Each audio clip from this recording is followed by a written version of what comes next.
Thank you mga kaibon. Maraming salamat po. Welcome back sa YouTube channel natin mga kaibon. Kumusta po kayong lahat? For today's video, sasagot po tayo ng tanong ng kaibon natin. Ito po, yung tanong sa atin ng kaibon natin. Tanong ko lang po sir, nalimlim naman po mga breeder ko, kaso di nila pinipisa. Ano po kayang dapat gawin sa kanila? Nakadalawang clutch na, laging ganon, naglilimlim naman. At fertile naman mga egg nila, kaso di sila namimisa. Salamat po, sana po mapansin ninyo ako. Mga kaibon, disclaimer lang po, ang isi-share ko dito ay base lamang ito sa kaalaman ko at karanasan ko po sa pag-aalaga po ng mga ibon. Ngayon, pag-usapan po natin itong mga breeder po na naglilimlim at hindi nagpipisa. Alam niyo mga kaibon, may kanya-kanya kasing behavior yung mga alaga natin. Kaso lang, ito yung mga behavior na hindi dapat nila ginagawa. Merong mga breeder po na naglilimlim pero hindi po nagpipisa. Meron naman mga breeder na nangingitlog lang pero hindi po naglilimlim. Meron naman mga breeder na talagang kakaiba. Yung mga tipong breeder na halimbawa po nag-itlog sila tapos pipisain. Minsan naman hinuhulog, minsan naman binabaon. Pero hindi po mga stress yan. Talagang behavior lang po nila yung ganong senaryo. Napakahirap po kapag kaganyan ng mga breeder. Kung meron po kayong mga breeder na isa dyan sa mga nabanggit natin na mga behavior na hindi ka nais-nais, ito po ang mga dapat na lang nating gawin. Once po ang breeder natin magandang parisan, napakagandang klaseng parisan na kung halimbawa naman ay project, so hindi kumbaga hindi natin dapat biyakin kasi maganda yung parisan. Sayang kung bibiyakin natin, lalo na nagpe-fertile naman yung mga itlog nila, kaya nakakapanghinayang po yung mga ganyan. Para sa akin mga kaibon, dahil napakahirap po magpares, sa totoo lang. Napakahirap po magpares, swertihan din yan. May mga pagkakataon na once na pinagsama natin, nagpapares agad. Yun, swerte natin yan dahil hindi tayo mahihirapan. Meron naman mga pagkakataon na kapag pinagpares natin, hindi talaga nagpapares. Nag-aaway, nag-aahabulan. Kaya yan ang masasabi ko na sobrang hirap magpares. Sa totoo lang, hindi kasi talaga instant na magpapares yan, lalo kung mga matured na. Talagang napakahirap mga kaibon. Kahit na meron tayong mga teknik para magpares sila, pero minsan hindi rin nagiging epektibo agad. Matagal ang proseso bago magpares sila. Kaya swerte natin kapag nagpares agad. Kaya po para sa akin, kung magandang paresan yan, huwag na tayong magbiyak. Hayaan na natin.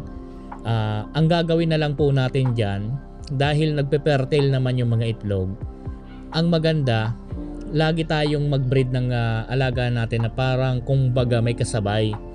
Para po maipaposter natin yung mga nagiging itlog nila. So yan na lang po ang pinakang option dyan. Ipaposter yung mga nagiging itlog po nila, lalo kung magandang klaseng parisan or project yan. Mas maganda ipaposter natin para po mapakinabangan po natin yung mga nagiging itlog po nila. Makapag-produce tayo ng inakay na galing sa kanila kahit po iba po ang bumubuhay. So yan po ang dapat na lang nating gawin mga kaibon. Ipaposter na lang po natin yung mga nagiging itlog po nila. Sa ganyang pamamaraan pa naman, okay din yan. Lalo kung nasa kondisyon ang katawan ng breeder na kagaya po ng tanong sa atin ni Sir na hindi nagpipisa. So kapag kasi mga kaibon, for example, nangitlog ng 4 yan. Ngayon, kukunin natin yung 4. Mas maganda para sa akin, antayin muna natin makapagpahinga. So gagawa tayo ng technique ngayon. Halimbawa ng itlog ng 4, so maglilimlim na siya. Di makakapagpahinga yung breeder natin kasi naglilimlim na yan eh. Hindi na siya mapepersa sa katawan niya ng paglabas ng mga itlog. So makakapagpahinga siya. Ngayon, aantayin natin doon, for example, sa itlog na 4 kung may mag-fertile. Ngayon, kapag may mag-fertile, yun lang ang kukunin natin, syempre. Ipapaposter natin yung itlog na fertile sa ibang breeder natin. Mas maganda kung dyan sa ibunan po ninyo, meron kayong talagang kilala na breeder po ninyo na magaling bumuhay or maaasahan kapag pinaposteran ng itlog. Ngayon, halimbawa, may fertile doon na 3, isa wala, non-fertile. Kukunin natin yung fertile na 3. And then, nakapagpahinga naman yung breeder natin kasi naglilimlim na siya. Kumbaga, nakapahinga na yan kahit na mga 1 week. Kapag kinuha mo yan, kung masigasig yung breeder mong yan, magme-mate uli yan, mga ilang araw lang ang lilipas. Siguro mga ilang days lang, magme-mate uli yan at mangingitlog uli yan. So, halimbawa, yung pinaposter po ninyo doon sa ibang breeder, malapit ng mapisa, meron ka na uling ipapaposter dyan. Makakapagpahinga na uli yung breeder mo. So, ganun ang gawin po ninyo. Alternate lang ang magiging senaryo niyan. Kapag nakuha ninyo yung itlog, ilang days, mangingitlog uli. Malapit ng mapisa yung una mong kinuha, may ipapalimlim ka na uli, ipapaposter ka na uli sa ibang breeder. So ganyan po ang mangyayari niyan, kagaya po ng isang breeder ko rito. Meron tayong breeder na ganyan dati. Ang ginawa ko, ganyan po. Kinukuha ko yung mga fertile, ipapaposter ko sa iba. And then ilang days lang magme-mate uli, ilang days lang mangingitlog na uli. Malapit ng mapisa yung pinaposter natin, may ipapaposter uli tayo. So napakabilis po ng production nyo yan. Lalo po kung talagang yung mga pinagkakatiwalaan ninyong pamoster is magaling pong bumuhay. Talagang mabilis pong dumami yung maipoproduce pong inakay ng breeder ng yan. So dahil ganyan ang sitwasyon niyan, ganyan na mangyayari niyan na palaging mangingitlog kapag kinuha yung itlog pinaposter sa iba. So mas maganda, may hangganan naman po yan. Halimbawa po, yung breeder po ninyo naka-4 na class tapos huminto na po sa pag-itlog. Ang gawin po ninyo, ipahinga po muna ninyo. Ipahinga po ninyo yan kahit po mga 20 days or mas maganda 1 buwan. Ipahinga po ninyo. Kung meron kayong flight cage, ilagay nyo po doon. Kung wala naman po kayong flight cage na paglalagyan sa kanila, pwede na po yan dyan sa cage lang nila. At ang gawin ninyo, takpan po ninyo yung nest box. So kapag nakapagpahinga na, so ganun na uli ang mangyayari niyan, tuloy-tuloy uli yan, baka po hanggang 4 uli na clutch or kaya naman 3. So kapag 3 uli, ipahinga uli. So ganun lang po ang gagawin po ninyo. Sa totoo lang mga kaibon, may mga pagkakataon kung mayroon talaga tayong magandang mga pamoster, mabilis po ang production sa ganitong paraan. Talagang tuloy-tuloy pong mangingitlog yan. Mamomonitor nyo naman po yan sa itlog ng breeder po ninyo. Kapag po pwede nang ipahinga yan, pakonti na yung fertile ng itlog po, uunti rin po ng itlog yan, lalo kung tuloy-tuloy po. Kaya pinapayo ko mas maganda 4 na clutch lang, 4 pong itlogan lang na sunod-sunod, okay na po yan, ipahinga kahit 1 buwan. Tapos i-condition nyo uli ang katawan para po magamit uli sa susunod.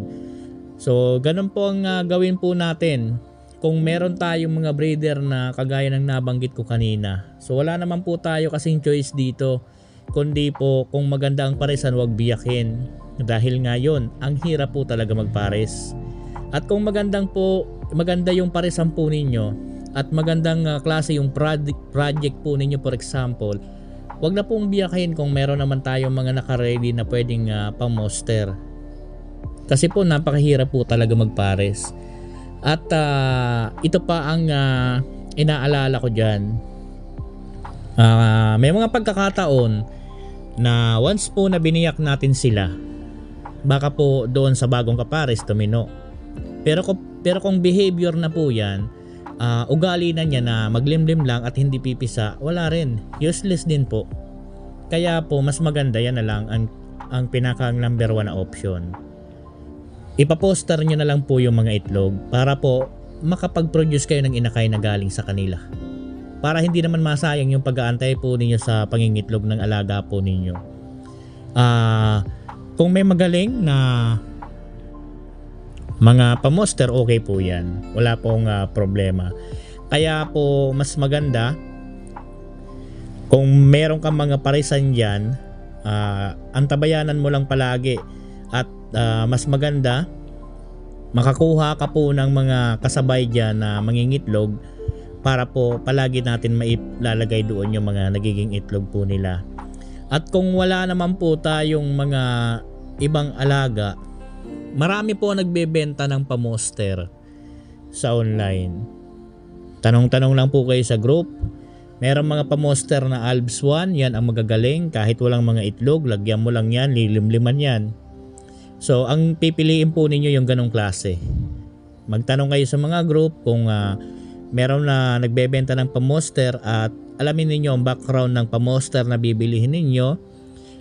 Kung yun ba ay once na nilagyan ng itlog, maglilimlim ba siya kahit hindi itlog niya. Kapag merong ganon, i-avail nyo na agad dahil number 1 po yan na magandang klaseng pamoster. Kung wala naman, kahit kung meron ka naman ibang alaga at may mga kasabay naman dyan sa ibunan mo, okay na po yan. Kapag po nangitlog, ilagay nyo po, isabay nyo doon sa iba po ninyong breeder. So yan po number 1 para sa akin na option. Huwag nang magbiyak, para sa akin huwag nang magbiyak dahil napakahirap po magpares. Baka doon sa bagong kapares, ganun pa rin po ang maging behavior, hindi magbago, sayang lang din.